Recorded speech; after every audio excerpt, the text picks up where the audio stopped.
Picture this. You're standing in a forest you don't recognize. Your phone died hours ago.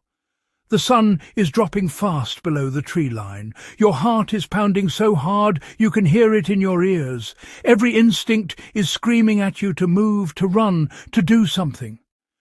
But here's the terrifying truth that search and rescue teams know all too well. The instincts that feel most natural, the decisions that seem like pure common sense, are often the exact choices that get people killed in the wilderness. This primal panic, a deep-seated evolutionary response, can become our greatest enemy when we are most vulnerable. It clouds judgment and pushes us towards fatal errors. Today, we're decoding the 5 most dangerous decisions people make in wilderness survival situations, and we're backing it all up with actual biological science and search and rescue data. We will explore the psychology of being lost, the physiology of survival, and the simple, counterintuitive strategies that separate those who are found from those who are not. If you ever find yourself lost in the woods, the information in this video could literally save your life. This is not about folklore. It is about the hard science of staying alive when the world around you seems determined to see you fail. Before we dive in, if you find this guide valuable, please hit that like button and subscribe to the channel. Your support helps us spread critical survival knowledge to more outdoor enthusiasts. Every click helps us reach someone who might one day need this information. Now, let's get into the science. When lost, the human mind is flooded with adrenaline and cortisol. This is the fight-or-flight response, an ancient mechanism designed for immediate, short-term threats. In the wilderness, this translates into a powerful, almost irresistible urge to move, to do something, to find a way out. This is the mobility trap. We believe that by walking, we are actively solving our problem. But the statistics from search and rescue operations tell a profoundly different story. The vast majority of individuals who are found alive are discovered within a very short distance of where they were last known to be. Moving makes you a moving target, an impossibly difficult variable in a vast landscape. Search teams operate with a grid system. They establish a last known point and methodically expand their search radius from there. When you wander, you are not just leaving this search area, you are actively moving away from the help that is coming for you. Your tracks become convoluted, your scent trail dissipates, and the probability of being found plummets with every step you take. The wilderness is not a maze with an exit at the end of a corridor. It is an immense 3-dimensional space, and your chances of stumbling upon a road or a trail by chance are statistically negligible. To move is to gamble against overwhelming odds. Furthermore, the human brain, under stress and without clear landmarks, is notoriously poor at navigating. Studies have shown that without a compass or the sun as a guide, people who think they're walking in a straight line will, in fact, walk in circles. This phenomenon, often caused by a dominant leg or subtle imbalances, means that hours of exhausting effort can lead you right back to where you started. Only now you are more tired, more dehydrated, and more demoralized. You have expended precious calories and water for absolutely no gain, weakening your ability to survive the coming night. The psychological toll of this aimless wandering is immense. With each passing hour that you fail to find a recognizable feature, panic deepens its grip. This leads to increasingly poor decisions, a downward spiral known as wood shock. The simple, rational act of stopping, of admitting you are lost and conserving your energy, feels passive and counterintuitive. It feels like giving up. But in reality, it is the most proactive and intelligent decision you can make. It transforms you from a panicked animal into a thinking survivor, one who is preparing for rescue. So, what is the correct response? STOP. It is an acronym that search and rescue professionals live by. Stop, think, observe, plan. The moment you realize you are lost, you must halt all movement. Sit down.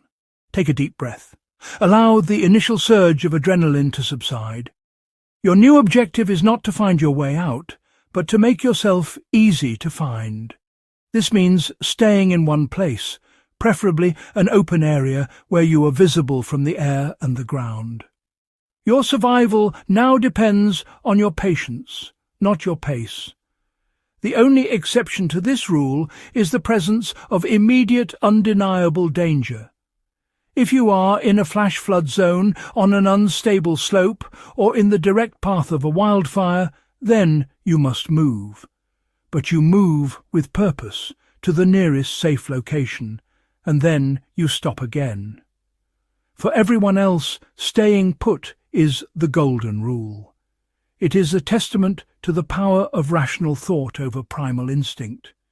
It is the first and perhaps most critical step towards ensuring that your story ends not in tragedy, but in a successful rescue. In the theatre of survival, water is the lead actor. The human body is, after all, approximately 60% water.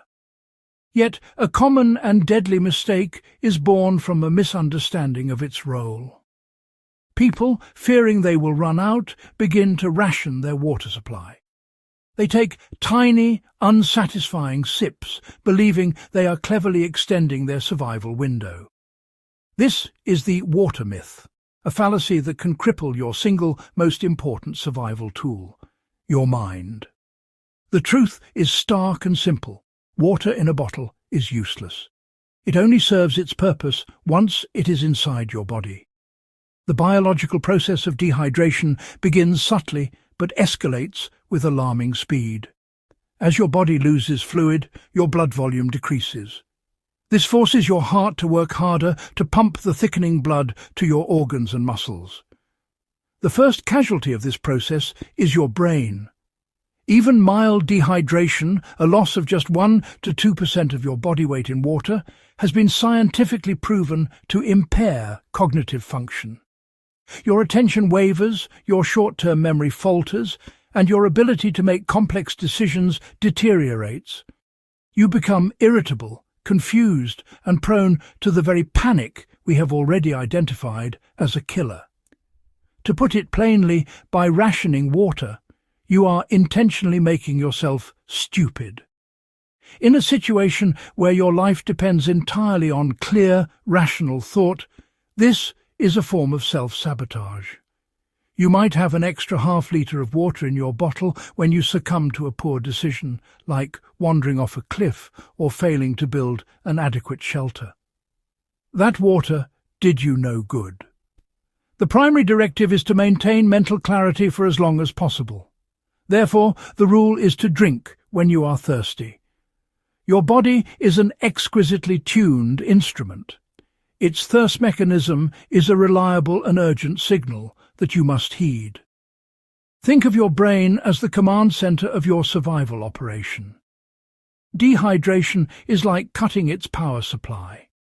Without it, you cannot effectively stop, think, observe, and plan. You cannot properly assess your situation, identify resources, or perform the tasks necessary to protect yourself from the elements. A hydrated mind can recall survival knowledge, innovate solutions, and maintain the positive mental attitude crucial for enduring hardship. A dehydrated mind is lost in a fog of confusion and despair. It is a mind that makes fatal mistakes. So, when you have water, you must drink it. This is not to say you should be wasteful, but the fear of running out tomorrow should never prevent you from staying alive and functional today. Maintaining peak cognitive performance is your absolute priority. This allows you to think clearly about your next most pressing problem. Finding a new source of water. A hydrated survivor can look for signs of water, animal tracks, lush green vegetation, the topography of the land, far more effectively than one who is stumbling through a dehydrated haze. The ultimate irony of the water myth is that it often accelerates the very outcome it seeks to prevent. By not drinking, you hasten the onset of confusion, which leads to greater physical exertion through panicked wandering, which in turn leads to more sweating and faster dehydration. It is a vicious cycle. So we must break it. Honor your body's signals. Drink the water you have. Stay sharp. It is the clearest path to survival, a biological imperative that no amount of misplaced caution should ever override. The pangs of an empty stomach are a powerful and distracting sensation. Our modern lives are built around regular meals, and the feeling of hunger can trigger a primal anxiety, a sense that we are in immediate peril. This leads many lost individuals to prioritize the search for food above all else.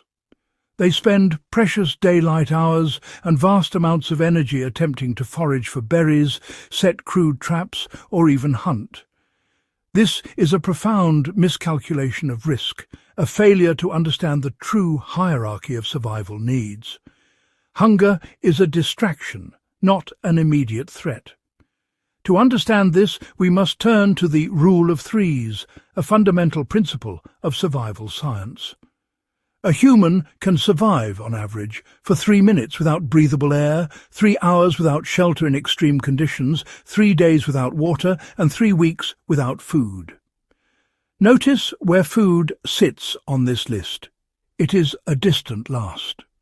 The calories you will expend searching for food will almost certainly outweigh any caloric gain you might achieve, especially for the untrained forager. It is a law of diminishing returns that puts you deeper into an energy deficit. The human body is remarkably well adapted to periods of fasting. It stores energy in the form of fat, a highly efficient fuel source that can sustain us for a surprisingly long time. Once the body has used up its readily available glycogen stores, it begins the process of ketosis, converting fat into ketones to power the brain and body. While uncomfortable, this process is not life-threatening in the short term. The real immediate killers in the wilderness are not starvation, but exposure and dehydration. Every moment spent worrying about your stomach is a moment not spent addressing these critical threats. Hypothermia, the dangerous drop in core body temperature, can kill in a matter of hours, not weeks. A cold rain or a sudden drop in temperature at night can be lethal to someone without adequate protection. This is why the survival priorities must be addressed in order. First, shelter from the elements. Second, the means to make fire for warmth, signaling, and boiling water. Third, securing a water source. Only after these 3 pillars of survival are firmly in place should the thought of food even enter your mind. To hunt for a squirrel before you have built a roof over your head is to fundamentally misunderstand the battle you are fighting. The psychological aspect of hunger is also a trap. The quest for food provides a sense of purpose, a task that can distract from the terrifying reality of being lost. It feels productive, but this is a false sense of accomplishment. The real productive tasks are gathering wood for a fire, collecting insulating debris for a shelter, and finding a way to signal for help. These tasks are less glamorous than the idea of living off the land, but they are infinitely more important. They are the work that will actually keep you alive until you are found. Therefore, you must learn to ignore the rumbling in your stomach. Acknowledge it. Understand that it is uncomfortable but not dangerous, and then redirect your focus and energy to the tasks that matter. Conserve your strength. Your body's fat reserves are your food source, a packed lunch you brought with you. Your job is not to supplement it, but to protect the body that houses it. Build your shelter, prepare your fire, and wait. Hunger is a loud but harmless guest. Exposure is the silent killer at the door. There is an old and pervasive piece of wilderness lore that has led countless people astray. If you are lost, follow water downstream. The logic seems sound. Rivers and streams often lead to larger bodies of water and eventually to civilization. It is a simple rule for a complex problem, and its simplicity is its danger. In many environments, particularly in mountainous or rugged terrain, following a watercourse downhill is a direct path into what is known as the river trap. It is a decision that can quickly turn a survivable situation into an inescapable one. As you follow a stream downhill, the terrain almost invariably becomes steeper and more difficult. The gentle brook you started with carves its way through the landscape, becoming a fast-moving creek confined by sheer rock walls. You find yourself in a canyon or a gorge. The banks disappear, forcing you to wade into the increasingly cold and powerful water. Your clothes become soaked, dramatically increasing your risk of hypothermia. The smooth, wet rocks are treacherous underfoot, making a slip, a fall, and a broken bone a near certainty. The very nature of these canyons makes them a terrible place to be. They're often terrain traps, funneling cold air downwards, making them significantly colder than the surrounding ridges, especially at night. The high canyon walls block out the sun, preventing you from warming up or drying your clothes. They also block signals. Your shouts for help are swallowed by the roar of the water, and you are completely invisible to search aircraft flying overhead. You have, in effect, followed a path into a natural prison from which escape can be impossible. Furthermore, watercourses are unpredictable. The path may be blocked by impassable waterfalls, log jams, or rapids.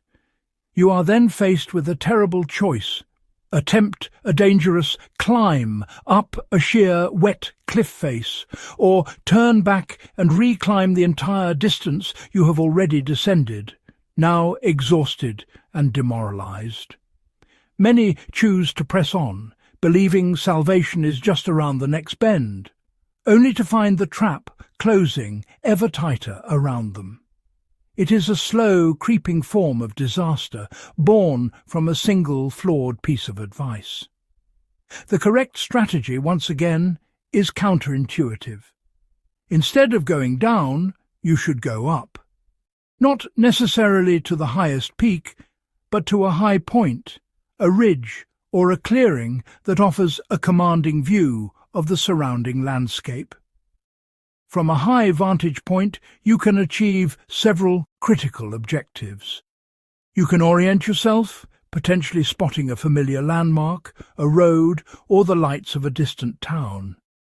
You give yourself the best possible chance of being seen by search parties on the ground or in the air. From a position of height, you can also signal far more effectively. A signal fire's smoke will be visible for miles, and the flash of a signal mirror can be seen from dozens of miles away by aircraft. You are out of the cold, damp, and dangerous terrain of the river bottom, and in a position of strategic advantage. You can observe, you can plan, and you can be found. So we must discard the old myth. Do not follow the water down into the trap. Climb up to safety, to visibility, and to hope. Fire. It is perhaps the most iconic symbol of survival. The image of a lone survivor huddled by a crackling fire, is deeply ingrained in our collective consciousness. Fire offers warmth, it cooks food, it purifies water, and it provides a profound psychological comfort against the darkness. Because of this powerful allure, many people, when lost, make building a fire their absolute first priority. They will spend hours, even in daylight, gathering wood and struggling with a fire starter.